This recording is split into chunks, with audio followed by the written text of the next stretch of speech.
നമസ്കാരം.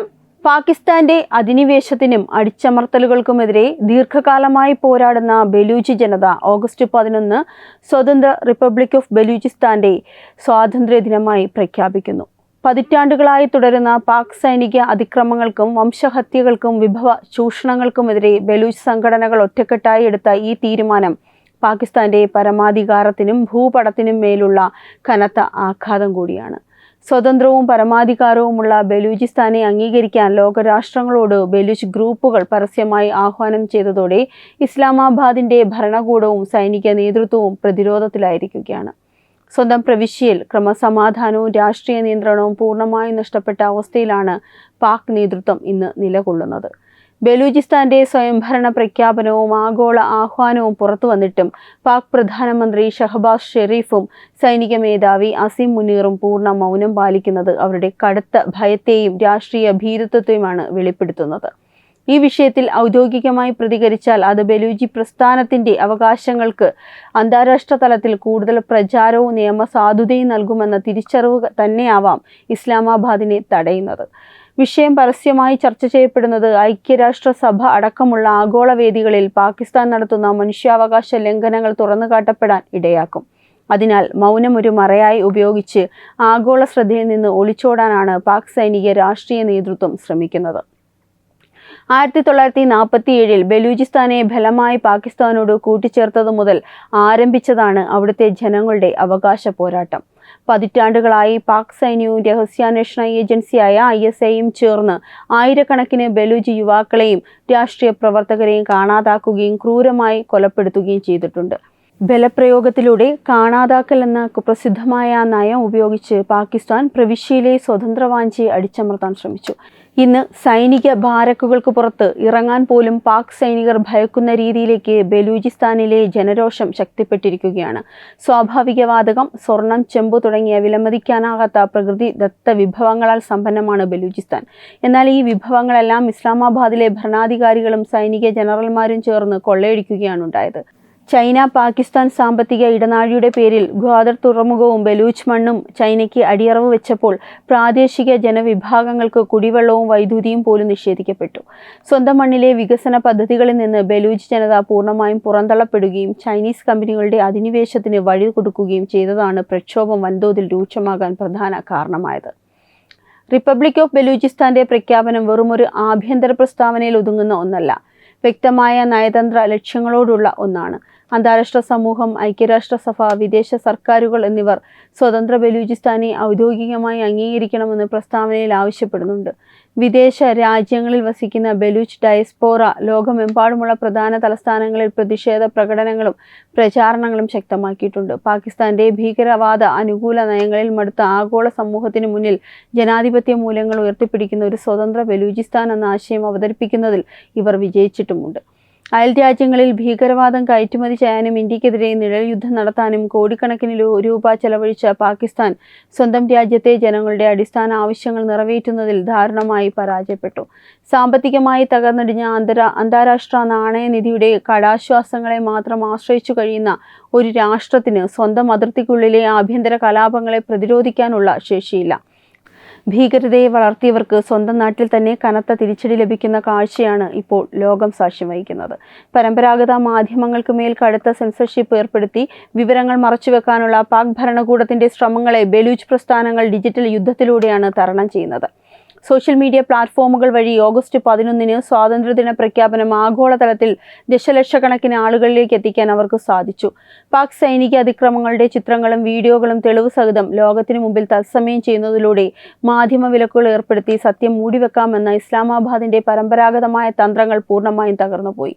പാക് സൈനിക മേധാവി അസീം മുനീറിന്റെ നേതൃത്വത്തിലുള്ള സൈനിക ഘടനയുടെ ആകെത്തുകയായ ഇന്റലിജൻസ് പരാജയമാണ് ബലൂചിസ്ഥാനിൽ കാണാനാകുന്നത്. പ്രവിശ്യയിലുടനീളം ബലൂചിസ്ഥാൻ ലിബറേഷൻ ആർമി ഉൾപ്പെടെയുള്ള ഗ്രൂപ്പുകൾ നടത്തുന്ന ഏകോപിത ആക്രമണങ്ങളെ ചെറുക്കാൻ പാക് സൈന്യത്തിന് സാധിക്കുന്നില്ല. തന്ത്രപ്രധാനമായ സൈനിക താവളങ്ങൾക്കും അടിസ്ഥാന സൗകര്യങ്ങൾക്കും നേരെ തുടർച്ചയായി ഉണ്ടാകുന്ന ആക്രമണങ്ങൾ പാക് സൈന്യത്തിന്റെ നിസ്സഹായതയാണ് വെളിപ്പെടുത്തുന്നത്. പ്രതിരോധ തന്ത്രങ്ങൾ മെനയുന്നതിൽ പരാജയപ്പെട്ട ജനറൽമാർ കേവലം പ്രസ്താവനകൾ പോലും ഇറക്കാനാവാതെ ഭയന്ന് ഒളിച്ചിരിക്കുകയാണ്. ദക്ഷിണേന്ത്യയിലെ ഭൗമരാഷ്ട്രീയ സാഹചര്യങ്ങൾ വേഗത്തിൽ മാറിക്കൊണ്ടിരിക്കുകയാണ്. ചൈനയുടെ കടക്കെണി നയങ്ങളിൽ കുടുങ്ങി സമ്പദ്വ്യവസ്ഥ തകർന്ന പാകിസ്ഥാന് ആഗോളതലത്തിൽ പഴയതുപോലെ സ്വാധീനമില്ല. അമേരിക്ക ഉൾപ്പെടെയുള്ള പാശ്ചാത്യ രാജ്യങ്ങൾക്ക് പാകിസ്ഥാന്റെ ഭീകരവാദ അജണ്ടകളെക്കുറിച്ച് വ്യക്തമായ ബോധ്യമുണ്ട്. ഈ ഘട്ടത്തിൽ ബലൂചിസ്ഥാനിൽ ഉയരുന്ന സ്വാതന്ത്ര്യ ശബ്ദങ്ങളെ പൂർണ്ണമായി തള്ളിക്കളയാൻ അന്താരാഷ്ട്ര സമൂഹത്തിന് സാധിക്കില്ല. പാകിസ്ഥാൻ ആഭ്യന്തരമായി കൂടുതൽ ദുർബലമാകുമ്പോൾ ബലൂച്ച് വിഷയത്തിൽ വിദേശ രാജ്യങ്ങളുടെ ഇടപെടൽ വർദ്ധിക്കാനുള്ള സാധ്യതകൾ ഏറിവരികയാണ്. പാകിസ്ഥാന്റെ ഭൂപടത്തിലും രാഷ്ട്രീയ നിലനിൽപ്പിനും കനത്ത പ്രഹരം ഏൽപ്പിച്ചുകൊണ്ട് ബലൂച്ച് ജനതയുടെ പുതിയ സ്വാതന്ത്ര്യ പ്രഖ്യാപനം കടന്നു വന്നിരിക്കുകയാണ്. പതിറ്റാണ്ടുകളായി തുടരുന്ന ക്രൂരമായ സൈനിക അതിക്രമങ്ങളും സ്വാഭാവിക വിഭവങ്ങളുടെ ദാരുണമായ ചൂഷണവും വഴി രൂപപ്പെട്ട കനത്ത രോഷമാണ് പ്രവിശ്യയെ ഇത്തരമൊരു നിർണായക ഘട്ടത്തിലെത്തിച്ചത്. ഓഗസ്റ്റ് 11 സ്വാതന്ത്ര്യദിനമായി പ്രഖ്യാപിക്കുന്ന ഈ ഒരു ചരിത്രപരമായ സംഭവ വികാസത്തിൽ പാക് സർക്കാരും സൈനിക നേതൃത്വവും പുലർത്തുന്ന വിചിത്രമായ മൗനം പാക് സൈനിക മേധാവി ജനറൽ അസീം മുനീറിന്റെയും പ്രധാനമന്ത്രി ഷഹബാസ് ഷെരീഫിന്റെയും കടുത്ത നയതന്ത്ര പരാജയത്തെയും ഭയത്തെയുമാണ് തുറന്നുകാട്ടുന്നത്. ആഗോളതലത്തിൽ പ്രഖ്യാപനം ചർച്ചയാകുന്നത് തങ്ങളുടെ വംശഹത്യകളെക്കുറിച്ചും വിഭവ കൊള്ളകളെക്കുറിച്ചുമുള്ള അന്വേഷണങ്ങൾക്ക് വഴിവെക്കുമെന്ന തിരിച്ചറിവ് പാക് ഭരണകൂടത്തെ പൂർണ്ണമായും തളർത്തിയിരിക്കുകയാണ്. കേവലം സൈനിക ശക്തിയും തോക്കിൻമുനയും മാത്രം ഉപയോഗിച്ച് ജനകീയ പ്രക്ഷോഭങ്ങളെയും സ്വതന്ത്ര വാഞ്ചനയും എന്നേക്കുമായി അടിച്ചമർത്താനാവില്ല എന്ന ചരിത്ര പാഠമാണ് ബലൂചിസ്ഥാനിലെ വർത്തമാനകാല സംഭവങ്ങൾ ലോകത്തിന് നൽകുന്നത്.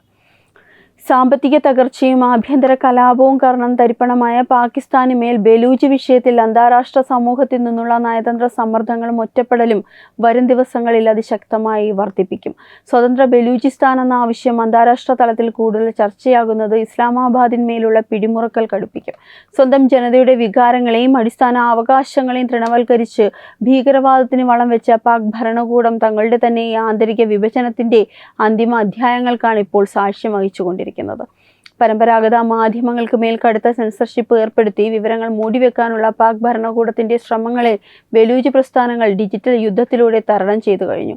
സോഷ്യൽ മീഡിയ പ്ലാറ്റ്ഫോമുകൾ വഴി ഈ വാർത്ത ആഗോളതലത്തിൽ ദശലക്ഷക്കണക്കിന് ആളുകളിലേക്ക് എത്തിയതോടെ സത്യങ്ങൾ മറച്ചുവെക്കാമെന്ന ഇസ്ലാമാബാദിന്റെ പരമ്പരാഗത തന്ത്രങ്ങൾ പൂർണ്ണമായും പരാജയപ്പെട്ടു. പാക് സൈനിക താവളങ്ങൾക്ക് നേരെ തുടർച്ചയായി ഉണ്ടാകുന്ന ആക്രമണങ്ങളും ഇന്റലിജൻസ് തകർച്ചയും പാക് സൈന്യത്തിന്റെ നിസ്സഹായതയാണ് വ്യക്തമാക്കുന്നത്.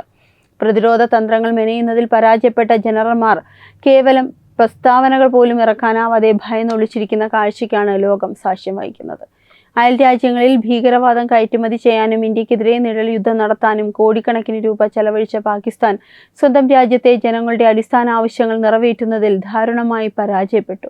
ഷഹബാസ് ഷെരീഫും അസീം മുനീറും എത്രത്തോളം മൗനം പാലിച്ചാലും അന്താരാഷ്ട്ര സമൂഹത്തിനു മുന്നിൽ പാകിസ്ഥാന്റെ പരാജയം അനാവരണം ചെയ്യപ്പെട്ടു കഴിഞ്ഞു. ചരിത്രപരമായ നീതിക്കും സ്വന്തം പരമാധികാരത്തിനും വേണ്ടിയുള്ള ബലൂചിസ്ഥാന്റെ പോരാട്ടം അതിന്റെ ലക്ഷ്യത്തിലേക്ക് അടുക്കുകയാണ് എന്നതിന്റെ വ്യക്തമായ സൂചനയാണ് ഈ സംഭവ വികാസങ്ങൾ നൽകുന്നത്. വ്യാജ വാഗ്ദാനങ്ങൾ കൊണ്ടോ സൈനിക ഭീകരത കൊണ്ടോ ഇനി ബലൂച്ച് ജനതയെ കീഴടക്കാൻ കഴിയില്ലെന്നത് വ്യക്തമാണ്.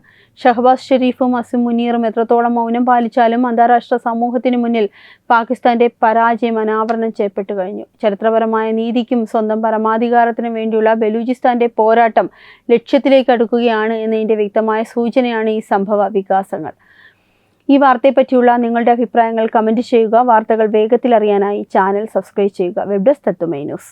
HIV അണുബാധ സന്തോഷപൂർണമായ ഒരു ജീവിതത്തിന് തടസ്സമല്ല. HIV അണുബാധയ്ക്ക് ഫലപ്രദമായ ചികിത്സ ഇന്ന് ലഭ്യമാണ്. ഇതിന് യഥാസമയം അണുബാധ കണ്ടെത്തുന്നതും കാലേക്കൂട്ടി ചികിത്സ നടത്തേണ്ടതും അത്യാവശ്യമാണ്. സൗജന്യമായ ചികിത്സയും മാർഗനിർദ്ദേശങ്ങളും സർക്കാർ ആശുപത്രികളിലെ ART അഥവാ ഉഷസ് കേന്ദ്രങ്ങളിൽ ലഭ്യമാണ്. ആരോഗ്യ സംരക്ഷണം ഓരോരുത്തരുടെയും ഉത്തരവാദിത്തമാണ്.